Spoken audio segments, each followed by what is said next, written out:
This this little video deals with the discussion over comprehensible input. I did a little research on some things because you're talking about paraphrasing. And so I'm just going to go through and note there were some excellent examples in here. I'll try not to read verbatim, but there's some good suggestions. I'm going to go through these very quickly. Something really caught me when Laura mentioned about using TPR in China. They tell people who are studying the solar system, go outside and look up at the sky, when in fact you could not see the sky because of the pollution in Beijing, which is really sad, but that could be true in a lot of places in the world.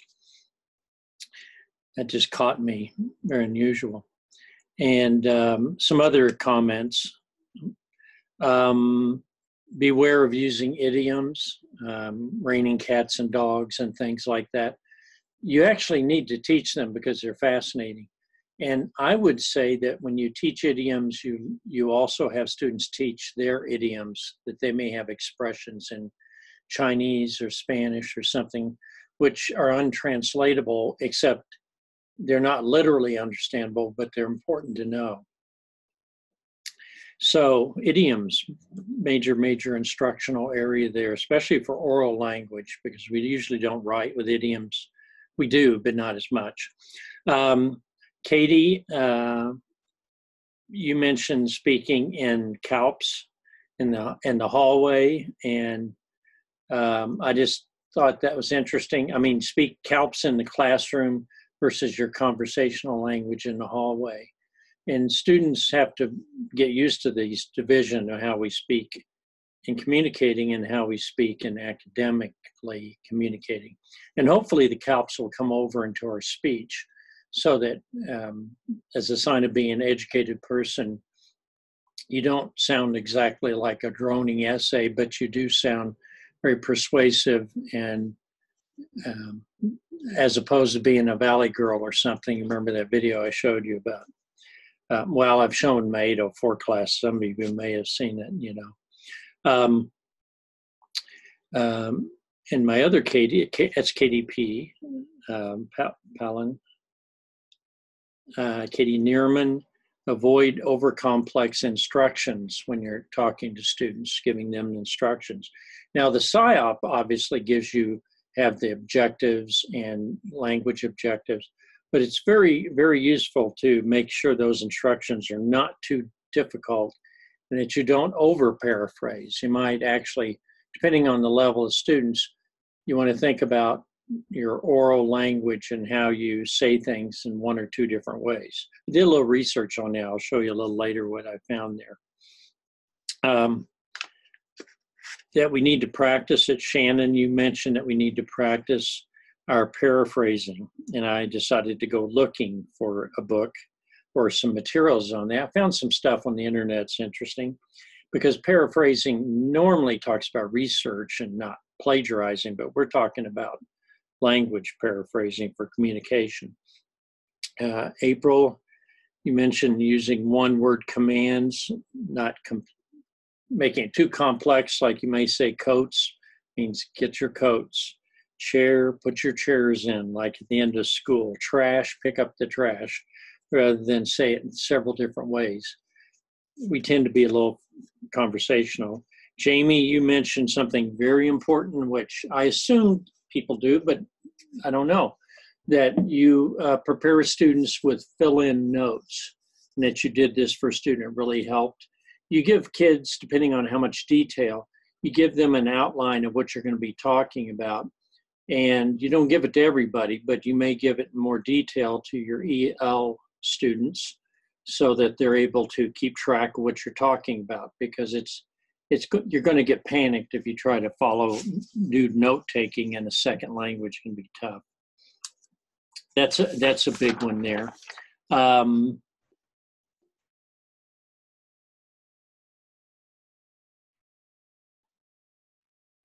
And Patricia, you talked about word clips to shirts.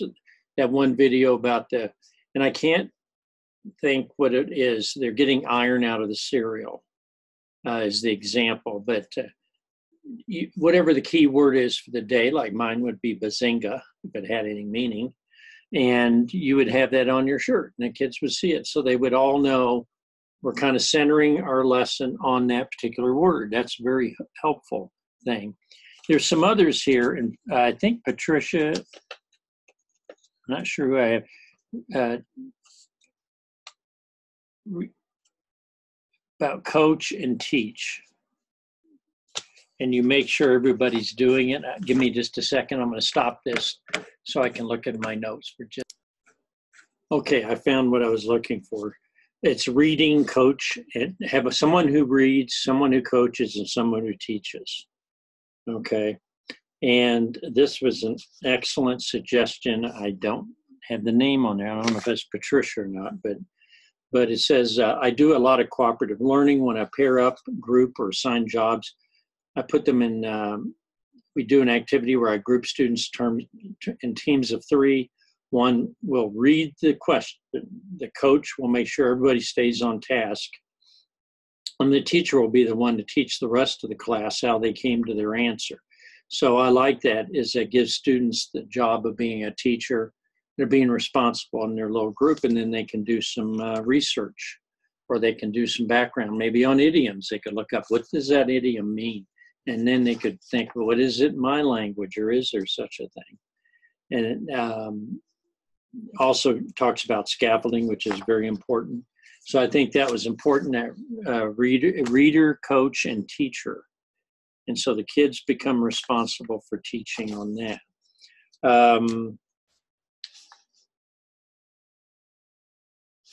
And then several of you mentioned talking too fast, and I am aware of that too. I know, April, you mentioned that. You were teaching a dual language and you were talking too quickly. And so there are teachers that have, because of the experience, they know how to rephrase things, and they have the act down. It's almost like being a professional actor. You are a teacher in the class, and after you have a few years, you are settled into that.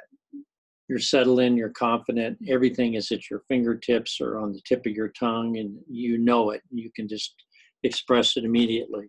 So there was a good example there. I'm trying to look for one more, and oh, April, you said, I find, you're talking about a post. Sometimes it's hard to explain certain English word, my mind goes blank. Using computer and iPad resources really helps me. Having pictures and videos prepared ahead of time really does help.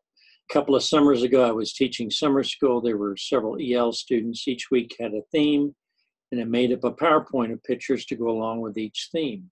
So if you had a camping theme, you could go look at a video. I like little video clips. You've seen a few of them.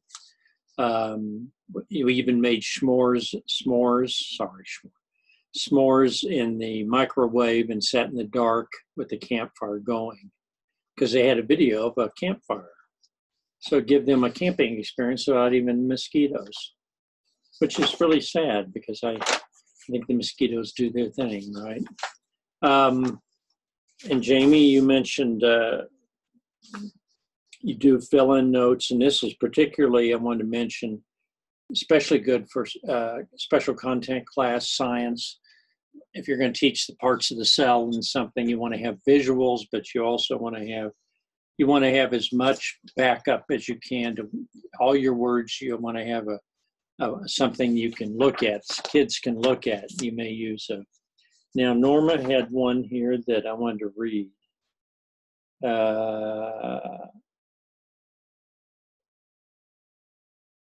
I think I do a good job of repeating and paraphrasing directions and showing steps, but again, I have to watch my speed. Another takeaway for me from this chapter on comprehensible input was that I need to give students more opportunities to explain the directions or learning objectives. Most of the time I tell them to repeat directions to their partner or neighbor. And then you said, I think a change I will make is to go around and ask each group for an explanation. So that kind of feeds into the reader, coach, and teacher. that you can actually make sure that somebody in their little group can repeat back to you. Another suggestion that you had, Norma, is interesting. The book that I plan to use uses sentence strips. I think I'll use that tomorrow. In math, we are working on finding LCM to list fractions in order from least to greatest and vice versa. I think it will make a 3-sentence strip, one for each of the steps to put up on the board. This is really good for problems, math problems. And this would be really good for anybody who has trouble with math. Imagine doing quadratic equations and you actually do a sentence strip to say step 1, step 2, step 3. My goal sometimes, I know kids in college have terrible problem with algebra, is that going through the steps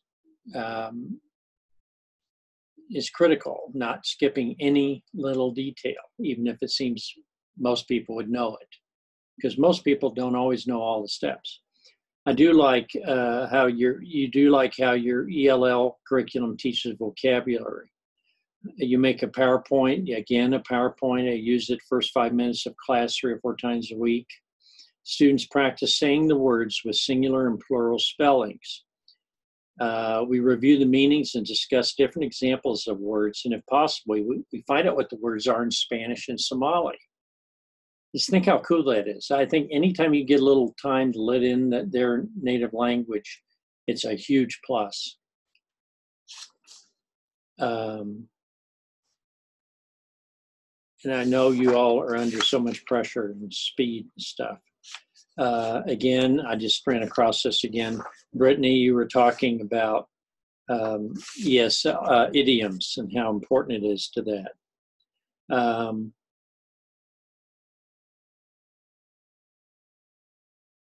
Chelsea says, when I'm communicating with my students, I try to speak in a clear voice and try to enunciate my words.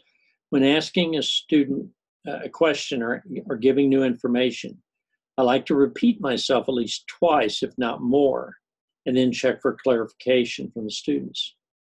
The first time I ask a question, I do it in a slower pace, and then you speed it up more natural. And then you're playing with students. You're playing with the pace of your voice and their listening comprehension. And then as you notice they get certain expressions down, they just automatically know, like things like, pick up the trash from the floor, things like that. Routine things become routine and they know that expression. You read target words that are new, and the majority of students do not understand. We'll break down and we'll break the target apart and see what words is for better understanding their target. I also add success criteria with the target words. Okay.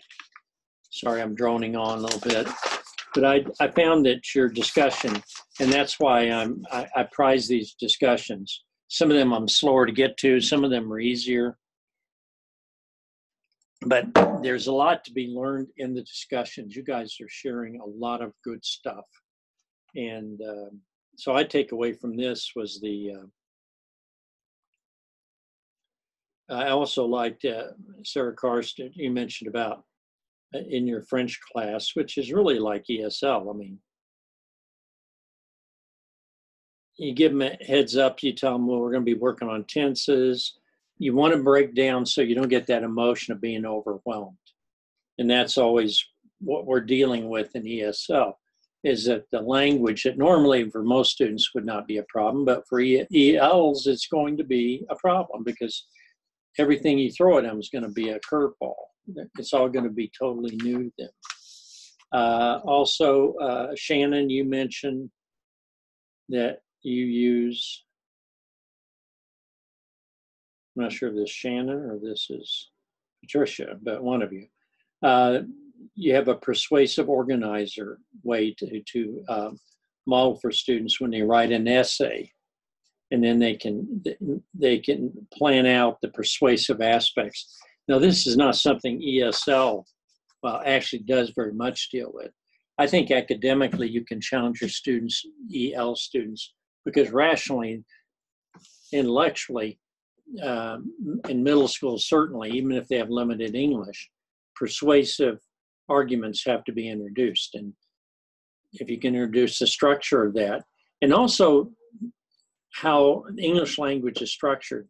And we tend to always repeat this 5-paragraph essay, you know, introduction, conclusion with 3 paragraphs in between with 3 reasons. That's just a construct, something we made up as the basic for writing an essay, and it's what gets tested on state writing. But other types of writing too, descriptive writing, all of these have patterns, rhetorical patterns. And they're really interesting because these are not the same in different cultures. Different cultures approach details differently. The main idea is approached differently. Let me pontificate for just a minute before I cut this off. But it's really interesting that I noticed a long time ago studying paragraph structure in different cultures. For instance, in Arabic, creative writing, now I'm saying this in a very traditional sense, not in, you know, I'm not slamming any culture here, but quality writing is imitating that which was already written, which is quality. So you see a lot of memorization and repetition. This happened in American culture a long time ago. But you ever heard the term to recite or recitation? People would recite a poem by Ralph Waldo Emerson or Walt Whitman, and then all the kids would clap and say, "Oh, you recited it perfectly." And then people get nervous, get in front of people, and then trying to remember what they'd memorized. And that was considered great skill. And they still use that term sometimes in certain colleges and universities. They'll have you have your recitation. Well, you're not reciting things, it's study time. But they still use that old term, it's rather quaint. And the idea is that you find something beautiful, and if you're an educated person, you can repeat it. Now, that could be plagiarism if it weren't for the fact that people knew you were repeating something already famous, like some poem like Annabel Lee by Edgar Allan Poe. But that you were rewarded for that right up to the 50s, I think. The people, I remember even when I was a speech class in high school, they had kids that would do Edgar Allan Poe short story, recite the whole short story, one of his shorter short stories. The Telltale Heart, you know, man chops up the old man, puts him in the floor. Somehow recited, it sounded so much nicer than a horrible sick murder. But other cultures value tradition. And so I found that when I was dealing with writers in Arabic, that I noticed their sentence structure and the way they wrote. It wasn't just, it was different than, it wasn't good English, but it was a structure alien to how we're taught to write. And so I'm not just dealing with English, I'm dealing with our whole tradition of how we express ourselves. A lot of the cultures in their writing and essays, they didn't really have persuasive essays. In fact, our way of writing, our way of presenting ourselves, writing an essay to argue that we need to add a new constitutional amendment for some reason or something, this would be too direct. And in Japanese, it would be considered rude to write this way, to make an argument that we need to change the Constitution, or even that we need to, what they would do is they would very subtly hint at what their main idea is, but they would never explicitly state it in a thesis statement. This is really interesting. What does it mean? Well, it means in the culture that you don't argue directly with authority, but you try to hint at possible ideas that might be interesting, but you never directly confront people.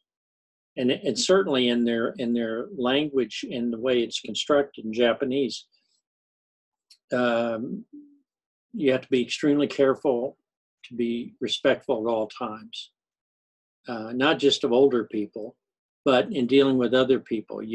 Everything was any kind of conflict, you did not go out and just say no to someone. You just didn't do that. It was rude. Okay. That's important to remember. And if you deal with people in different countries, some are much more direct than we are. or they're much louder in their oral communication.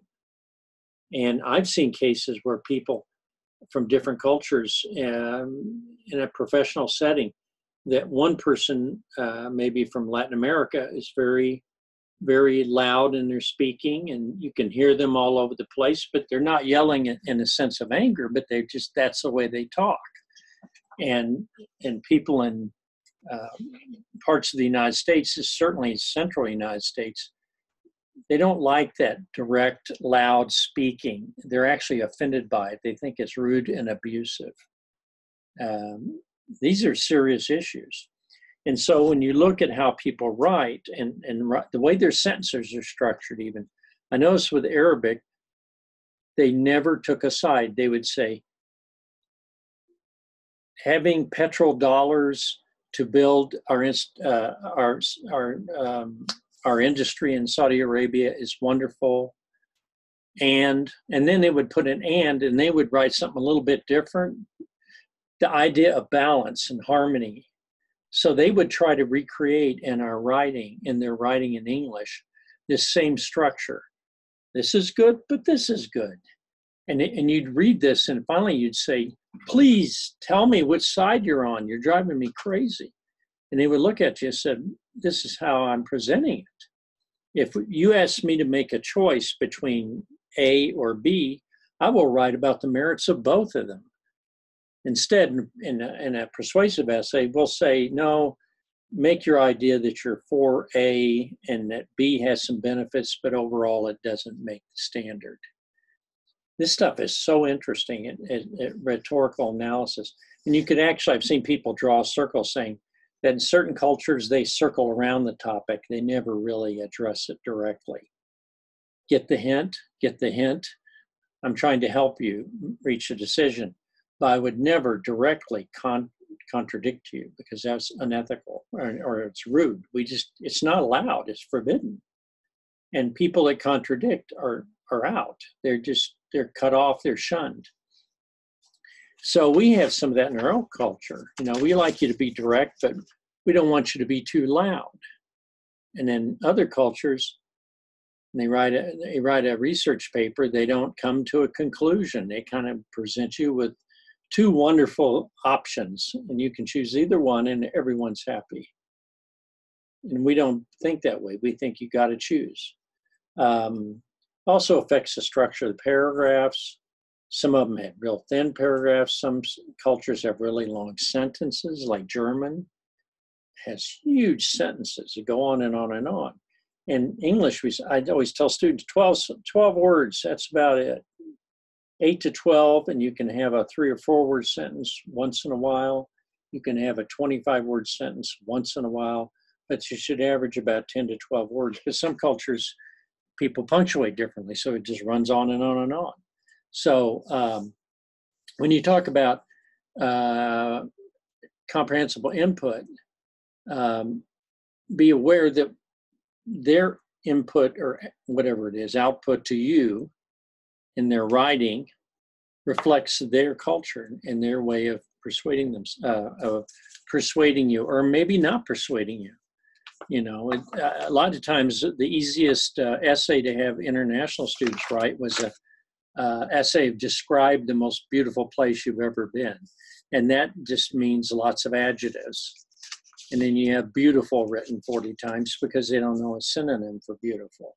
Or they don't know enough words because they can't describe Hawaii that many different ways. They can only talk about the sand's white, the beach is beautiful, the ocean's blue-green. That's about all they got. Just like children, they just don't have the vocabulary. Okay, I went a little bit off on this, but I hope you understand that. I'm going to send you an email. I'm going to post it. I've got a little bit of stuff on paraphrasing, little interesting sites, and I'm going to send them to you, and you can look at those and see if they're of any value to you. Some of them have a little exercise where you have a sentence. The student has to cover it up and then write what he thinks it says. And it's kind of like that deal where you send people in a circle and you give them a message and they have to keep repeating it and you see what happens when it comes around to you again. That's a good example of paraphrasing you could do practice with kids. But this is, you write it on a sheet of paper. Then you see how strange the message gets by the time it's been interpreted 5 times. It shows that paraphrasing is not easy. Okay, I'm out. I've got more stuff to send you, but I'll talk about that in another video.